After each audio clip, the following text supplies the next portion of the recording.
Chegamos à semana 3 do PET 2 e nessa semana a gente vai trabalhar com o gênero textual poema, ou seja, a linguagem poética, o discurso poético. Muito bem. Então, a poesia, como vocês sabem, é um gênero textual que é o contrário da prosa, né? Ou seja, a gente tem uma divisão na literatura que é os textos em prosa e os textos em versos, né? Então, assim, a poesia é um texto em verso. Então, o poema não se estrutura como os outros textos, né, por parágrafos, certo? Aqui, por exemplo, você tem um parágrafo, né? Isso aqui é um texto em prosa. Claro que isso aqui não é um texto literário, é um texto didático explicando o que é poema, né? E além de ser um texto estruturado em versos, né, como a gente vai ver aqui, né, você tem os versos, e os versos compõem as estrofes, não é isso? Então a gente não fala de parágrafo, a gente fala de estrofe. Né? A estrofe equivaleria ao parágrafo do texto em prosa, certo? E cada verso é como se fosse um período, né? Por exemplo, você começa o texto aqui, ó. Aqui você tem um período, né? Aí aqui você tem outro período. São dois períodos só. Então, na linguagem... a gente pode fazer essa equivalência. Não é que tem essa equivalência, mas... Ou seja, enquanto que no texto em prosa a gente tem períodos, né? Frases que formam o parágrafo, aqui no texto poético, ou seja, no poema, a gente tem os versos, né, que formam as estrofes, certo? Agora, interessante dizer uma coisa, que isso é do ponto de vista da estrutura, né, do modo como o texto é organizado, ele é estruturado. Mas a gente tem a questão dos sentidos e da linguagem mesmo. Um texto em prosa, ele pode ter uma linguagem poética. Tá? Então, assim, o que é a linguagem poética? É essa linguagem em que a gente vai ter, por exemplo, além da questão da sonoridade e ritmo das palavras, né, que a estrutura vai ajudar muito nisso, né? Por exemplo, a questão da rima, certo? As repetições, ali, versos paralelos. Mas a gente tem muito isso aqui, ó. Isso aqui é que vai fazer a diferença na questão da linguagem poética, que é o sentido conotativo, tá?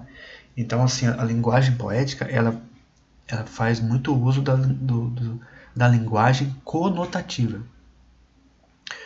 Então é o seguinte, a gente tem dois tipos de linguagem. A gente tem dois tipos de linguagem assim, dois tipos de linguagem nesse sentido, né? A gente pode dividir, que é a linguagem denotativa e a linguagem conotativa. A linguagem denotativa é a que a gente chama de linguagem literal, a linguagem que tenta ter o sentido mais assim, próximo da realidade, certo? Então, quando eu digo assim que o caçador foi à selva e matou um leão, eu estou usando uma linguagem politicamente incorreta, né, para começar a conversa, mas eu estou usando uma linguagem denotativa. Então, isso aconteceu, é um fato real. Um caçador matou um leão, né? Agora vai ser multado aí pelas ONGs aí no ambiente. Muito bem. Pode ser até preso, né? Muito bem. Então, o que acontece? Isso é linguagem denotativa. Mas quando eu utilizo uma linguagem do tipo, nessa pandemia temos que matar um leão por dia, né? Na minha vida eu estou matando um leão por dia. Então, essa expressão matar um leão, né, nesse contexto que eu acabei de falar agora, né, de matar um leão por dia, obviamente que eu não estou matando o leão de verdade, né? Não é o animal leão, é uma expressão que quer dizer assim que a vida é dura e eu tenho que enfrentá-la, né? E cada dia é uma dificuldade que tem que ser vencida. Aí eu estou usando o sentido conotativo, ou seja, o sentido conotativo é o sentido figurado. Tá? Então, assim, a linguagem poética vai usar muito a linguagem figurada e tem as figuras de linguagem, tá?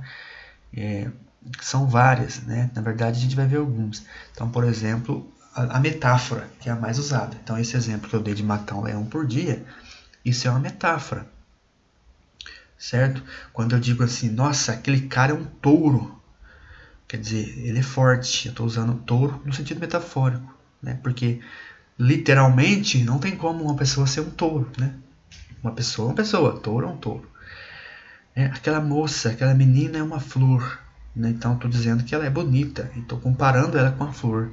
Mas é claro que ela não é uma flor literalmente, certo? Agora se eu digo, fui ao jardim e apanhei uma flor, aí é sentido denotativo, ou seja, sentido literal, porque eu não posso, isso não tem sentido figurado, certo? Então, é importante, né? A gente vai ver também as funções da linguagem, não sei se a gente vai ver, vai dar tempo de a gente ver, mas as funções da linguagem tem um pouco a ver com isso. Então, por exemplo, tem uma função da linguagem que é chamada função poética, que tem tudo a ver com essa questão da construção do texto, construir o texto de uma forma interessante, usar o jogo de palavras, usar trocadilhos, por exemplo, é uma coisa poética, tá? Trocadilhos, explorar a ambiguidade das palavras, né? O duplo sentido, certo? E as figuras de linguagem, né? Que é o mais importante. Então, a gente tem aqui um poema, Minha Condição, né? E é claro, né, gente, o pet, eu não sei se vocês já perceberam isso, vocês podem até achar legal, né? Mas eu vou dar minha opinião aqui a respeito disso. Eu acho que é uma repetição de temas que não tem mais fim, né? Por exemplo, essa questão aqui de feminismo de novo, né? É um problema, tem machismo no mundo, tem, mas toda hora fica voltando nisso, né? Então, assim, o Pet, ele gosta muito dessa questão já falei isso para vocês, repito, chama-se pautas identitárias, né? Ou as chamadas minorias, que é uma questão ideológica e que está muito presente hoje na política, está muito presente nos partidos de esquerda, né? Partidos de uma esquerda assim mais que explora mais a questão cultural, tá? Então, assim, eu particularmente me oponho muito a isso porque eu vejo muitos problemas aí. A questão ideológica é muito forte e nem sempre tem a ver com a realidade. Muita coisa é vista de uma forma equivocada. E eu só queria alertar vocês para essa questão, tá? De ficar muito, assim, de vocês saberem que isso não é algo assim neutro, tá? Tem posicionamento ideológico, político nesse PET, tá? Aí se você vai engajar e vai concordar com isso, aí é uma decisão sua, tá? Mas eu só queria que vocês ficassem atentos, entendeu? Porque assim, mulheres negras que já foram silenciadas, tá? Mas tem um problema, isso acontece, mas e quantas pessoas também são silenciadas, né? E quantos outros problemas que existem no mundo, no Brasil, né? Por que sempre a questão do negro, da mulher, né, ou de outras classes aí que eles dizem que é minoria, né, que é minoritária? Então, assim, a gente percebe uma questão política ideológica aí. E outra coisa que eu acho assim, extremamente ruim, até para a nossa conduta enquanto ser humano no mundo, é essa ideia de achar que a gente sempre é vítima, né? Assim, então, por exemplo, esses grupos que eles chamam de minorias, né, que nem sempre é minoria no sentido quantitativo, né, mas para eles é minoria no sentido da opressão, né? Então, assim, seria pessoas oprimidas pela sociedade, né? E essa visão de que a sociedade é dividida entre opressores e oprimidos, essa, gente, é uma visão muito ideológica, tá? Começou com Karl Marx essa visão e foi aprofundada depois por outros ideólogos marxistas, sabe? Essa ideia de sempre contrapor as classes, né? Ela vai falar aqui da dialética, aqui no poema dela. No mundo conduzido por falsos profetas, nessa brigas de egos e dialética. É justamente o que ela está fazendo também, né? Ou pelo menos o PET faz isso muito, né? A esquerda e o pensamento marxista faz muito. Aliás, o pensamento marxista ele é baseado na dialética, né? Vocês nunca ouviram falar de dialética marxista? Essa ideia, por exemplo, de que o mundo é dividido entre patrões, né, e empregados, ou seja, o proletário e os capitalistas. Aí você tem, levando para o mundo de hoje, você tem, por exemplo, a dialética, né? Porque o que é a dialética? A dialética, ela opõe mesmo essas classes. Não é que são classes diferentes, não, são classes opostas, uma está brigando com a outra, né? E isso nem sempre é verdade. Claro que sempre há conflitos de uma classe com outra, mas isso não é algo sistemático, né? Você não pode dizer, por exemplo, que todo negro ele é contra o branco ou vice-versa. Então você tem uma dialética de raça, né? Você tem uma dialética entre homem e mulher. Então homem e mulher são antagônicos. Veja, isso não é verdade, né? Você não pode aplicar isso ao todo, né? Generalizar isso e colocar isso de forma dialética, senão vai ser uma briga sem fim, né? Heterossexuais com homossexuais, certo? E etc. Então, assim, é uma coisa complicada essas brigas de egos dialética aqui. Mas, assim, o poema até que ele é legal. Tem coisas interessantes aqui, né? Pelo menos, ao meu ver, eu achei que ela explorou algumas coisas interessantes. Então, vamos lá. Aqui, né, eu quero fazer uma observação nessa palavra aqui, acender. Ela fala que eu não escrevo para incendiar casas, mas para acender faíscas aos olhos de quem me lê. Eu achei interessante essa questão de incendiar casas, porque a gente tem certos grupos revolucionários, né, e que estão ligados a justamente a essa mentalidade que eu acabei de explicar, dialética marxista, que põe fogo nas coisas, né, gente? Põe fogo em ônibus, põe fogo em casa, põe fogo. Então, são mais radicais, né? Black Blocs, por exemplo. Então, veja bem, aqui ela tá falando que ela não escreve para fazer essas coisas, né? O combate dela é em outro campo. E aí ela usa essa palavra aqui, acender, né? Por que eu estou destacando essa palavra? Porque é o seguinte, a palavra acender, no sentido de colocar fogo, ela não tem esse S aqui, tá? Acender sem o S. Só que ela colocou com esse S. Aí eu não sei se ela fez isso de propósito, né? Porque o que significa a palavra acender com S? A palavra acender com S significa subir, se elevar. O substantivo é ascensão, né? Por exemplo, a pessoa quer ascender na empresa, ou seja, ela quer subir de cargo, quer se elevar, quer conquistar mais espaço ali na empresa, ou seja, quer subir, né? Ser promovida. Então é nesse sentido, né? Para pegar esse contexto de empresa, por exemplo. Mas o significado da palavra é isso. Só que ela vai acender faíscas, né? Então aqui parece que o sentido literal, né? Se ela quisesse dizer literalmente faíscas, que não é o que ela está dizendo, mas se fosse para dizer, seria acender com C, ou seja, colocar fogo, né? Acender a faísca. Mas aqui, se a gente aplicar o sentido aqui de levantar, né? Por exemplo, subir, levantar, também faz sentido, né? Então aí eu não sei se de fato ela usou acender justamente para dar essa ambiguidade interessante, né?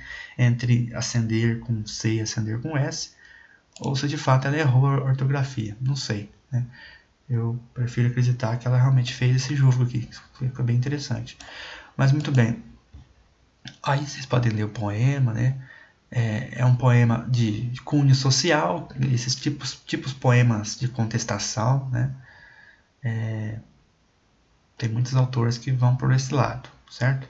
Não tem rima, não tem métrica, tá? Então esse aspecto muito presente, por exemplo, na poesia clássica, ou em poetas mais modernos que bebem da fonte clássica, como por exemplo Vinícius de Moraes, não está presente aqui, né?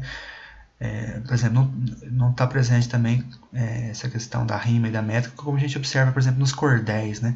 Literatura de cordel nordestino que explora muito rima, métrica, e isso, gente, deixa o poema muito mais bonito, tá? Rima e métrica. A rima vocês sabem o que é, né? Agora, métrica é quando os versos eles têm o mesmo número de sílabas poéticas, tá? Então, assim, quando um poema tem métrica, as estrofes geralmente ficam mais assim quadradinhas. Você já olha, você já vê que tá mais ou menos os versos eles têm o mesmo tamanho, certo? Varia um pouquinho porque as sílabas elas podem, né, depende eu tenho que contar as sílabas, tá? E tem um sistema que emenda alguma sílaba, quando é vogal, é outra palavra, como é, por exemplo, aqui é praim, né? Tem umas questões desse tipo. Mas aqui eu já observo claramente que não tem rima, porque olha o tamanho desse verso, né?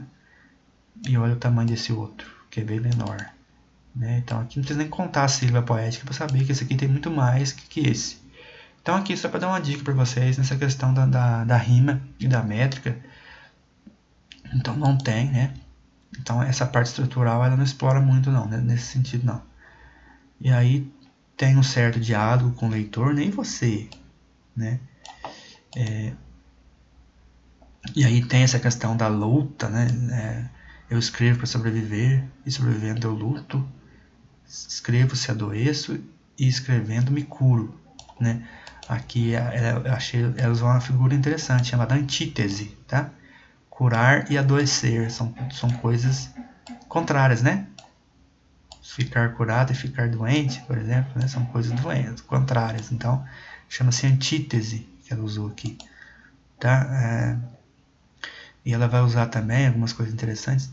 Ela vai usar também a metáfora, né? Por exemplo, quando ela fala para acender faísca aos olhos de quem me lê, é uma linguagem metafórica, então o exercício vai falar sobre isso. Quando ela diz minhas palavras preenchem um vazio que te ajuda a se manter de pé, né? Então esse vazio aqui também é um vazio no sentido de existência, né? O vazio da pessoa ali, então tem uma linguagem meio metafórica aqui também.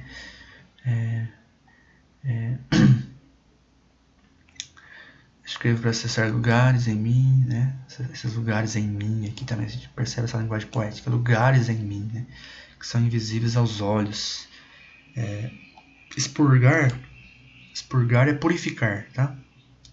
Então, só para expurgar pensamentos que não me deixam dormir. Então, assim, aqui é uma coisa interessante, né?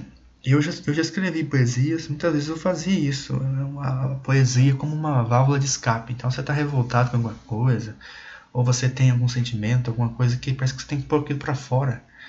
Aí às vezes não tem nem com quem você falar, você vai e escreve aquilo, né, no papel. Muitos autores, muitos literatos narram essa experiência, né, de que como que a literatura ela faz com que a pessoa ela descarregue ali no papel, né, as suas. Quem escreve diário também fala muito disso. E às vezes é até uma terapia mesmo, né? Porque é uma forma de você. Inclusive, alguns psicólogos, alguns profissionais dessa área da psicologia usam esse recurso, né? Você escrever aquilo que você está sentindo, porque é uma forma de. É uma forma assim de tirar algo de dentro de você. Parece que aquilo ajuda, né? Ajuda a lidar com o conflito interior e essas coisas. Então, expurgar pensamentos que não me deixam dormir, né? Então ela escreve e ela coloca esses pensamentos, né? Tipo assim, para tirar, purificar os pensamentos. Então, quando ela escreve, parece que aquilo ela se purifica, entendeu? Desses maus pensamentos. Então, aqui a gente vai ter a questão da a gente vai ter a questão da função metalinguística, metalinguagem, né? Por quê? Porque esse é um poema e ela fala do escrever poesia, né? Então, quando você tem um poema em que você tem no poema a própria questão de escrever poesia, ou você fala do seu fazer poético, a linguagem poética da poesia está voltando-se para a própria poesia, né? Então, veja bem, eu escrevo, né? E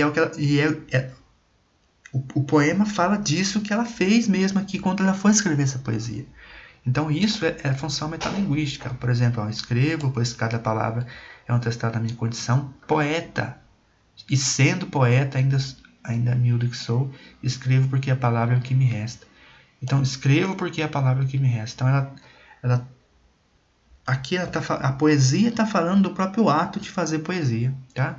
Então isso é metalinguagem, quando o próprio texto, a linguagem do texto volta-se para ele mesmo. Então, por exemplo, a gente tem, quando você tem uma música que ao invés de falar de amor ou falar de alguma outra coisa, a música fala dela mesma, no sentido, esse ritmo é dançante, não sei o que, né? Essa música me faz lembrar você, né? Já viu essas músicas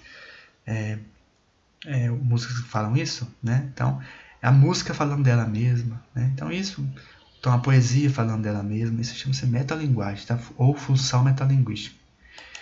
Então, tem uma questão sobre isso. Vamos às questões, então, porque aí a gente já encerra aqui essa aula. Vamos lá. Então, a questão da temática abordada, então leia com atenção, não vou dar dica aqui não, mas o poema fala sobre o que, né? A questão da temática, vocês já sabem. Sobre o que o poema fala, certo?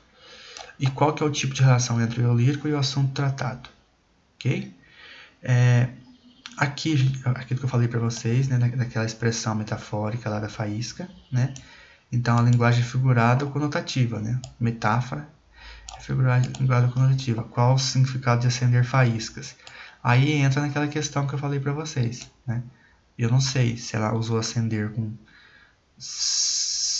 O fato é que olha lá novamente no texto para vocês verem qual seria o sentido, mas aqui é interessante ver esse verbo acender aqui.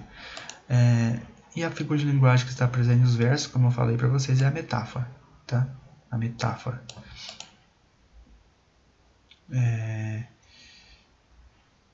Muito bem. Agora aqui a gente vai ter... Tem também linguagem notativa. Sim, né, gente? Dificilmente um poema, por mais metafórico que ele seja, dificilmente vai ficar só na linguagem conotativa. Alguma coisa de notativa vai ter. E esse poema tem vários, tá? Várias passagens que é linguagem literal mesmo. Certo? Então, por exemplo, quando ela diz...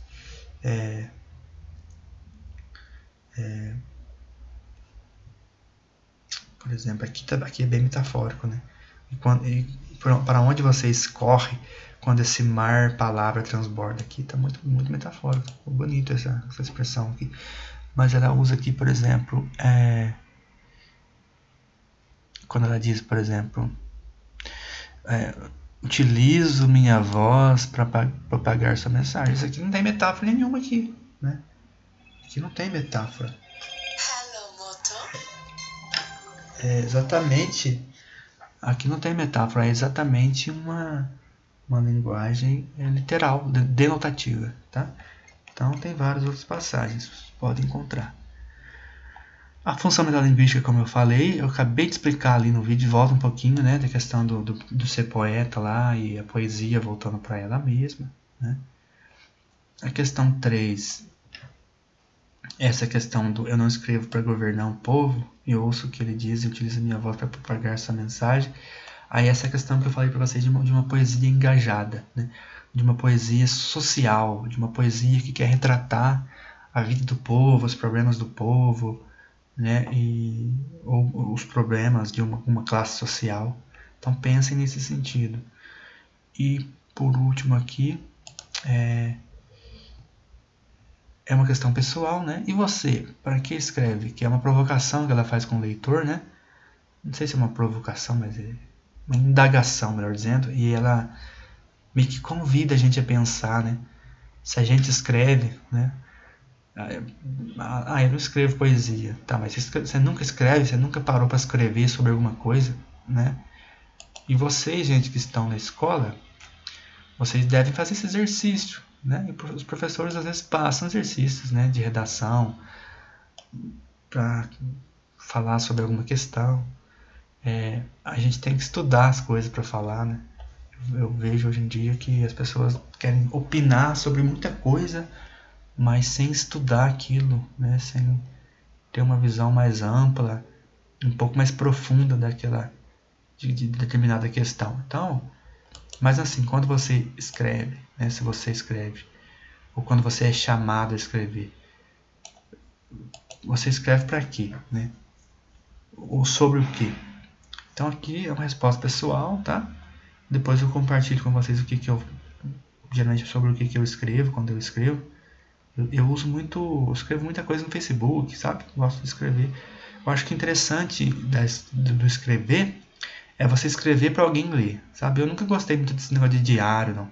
Desse negócio de eu ficar escrevendo só para mim, sabe? Eu acho que se for só para mim, eu não preciso escrever. Eu acho que se for só para mim, acho que não tem muito sentido, né? Por isso que eu nunca gostei muito de diário. Mas assim, eu gosto de compartilhar aquilo que eu penso, né? E aquilo que eu estudo, enfim, as coisas que eu gostaria de escrever, eu gosto então de escrever para compartilhar. Então eu escrevo muito no Facebook, às vezes escrevo no WhatsApp, né, no status, alguma coisa assim. Eu tinha um blog de poesia, que faz muito tempo que eu não escrevo, né? Tem esse blog, lá tem alguns poemas, então eu acho interessante isso, a gente escrever para que alguém leia, né? E possa se identificar ou possa também criticar, enfim, mas que alguém possa ler e a gente possa discutir, comentar, que aí que é interessante. E a questão 5, que é uma questão que eu achei difícil no primeiro momento, porque eles colocaram todas as alternativas, tá? Todas as alternativas são as pautas de esquerda. Aí eu falei, não, mas esse poema aí, qual pauta de esquerda então que ele tá que ele tá buscando, né? Porque quando você fala escreve com o propósito de revolucionar o seu próprio cotidiano de outras pessoas por acreditar nas palavras enquanto ferramenta de transformação social. Então isso aqui tá presente no poema de certa forma, né?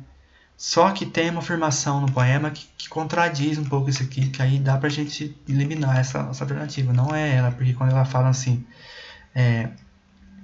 eu não escrevo para governar um povo, né? Eu ouço o que ele diz e utilizo minha voz para propagar sua mensagem. Então, assim, aqui a gente fala, não, mas parece que tá batendo lá com aquela alternativa. Só que ela fala assim, ó. Só que ela diz assim, ó, não escreva para obter sua aprovação, né? Então, aqui, esses 3 versos, a gente mostra assim que ela não tá também muito preocupada se a poesia dela vai de fato mudar alguma coisa, ou vai representar realmente o povo, ou vai governar o povo, entendeu? Porque quando você fala aqui de revolução, transformação social, tem que, se a poesia não tiver essa função, ela não vai conseguir ajudar muito, entendeu? Ó, escreve com o propósito de revolucionar seu próprio cotidiano de outras pessoas. Então parece que isso não está muito explícito lá, ou não, ela não está focando muito nisso, embora toque nessa questão. Tá? Então a gente tem que ter. Tá difícil essa questão, que eu achei difícil, porque ela ficou bem parecida, ficou assim bem. Todas as alternativas que você lê, você consegue fazer uma relação lá, né? E aí a gente parece que é verdadeira, só que só uma é verdadeira, né? É claro que algumas aqui não tem nada a ver. Por exemplo, isso aqui ó, apresenta a imagem de identidade racial pelo conceito que o cabelo pode trazer. Ela fala da questão racial, né? Da questão da mulher negra, mas aí ela não fala de cabelo, não tem nada a ver com cabelo, não, né? Então aqui, buscar na história desvelar outros prismas. Ela fala desses outros, tem essa questão de outros prismas, ou seja, outras prisma aqui seria tipo outras faces, né? Outras dimensões da representação da mulher negra. Aparece esses outros prismas no texto, tá? Então assim, olhem com cuidado, porque é um detalhinho que vai mostrar que a questão não está certa, tá? E vai sobrar só uma mesmo, que está correta. Ok? Então chegamos ao fim da aula, semana 3.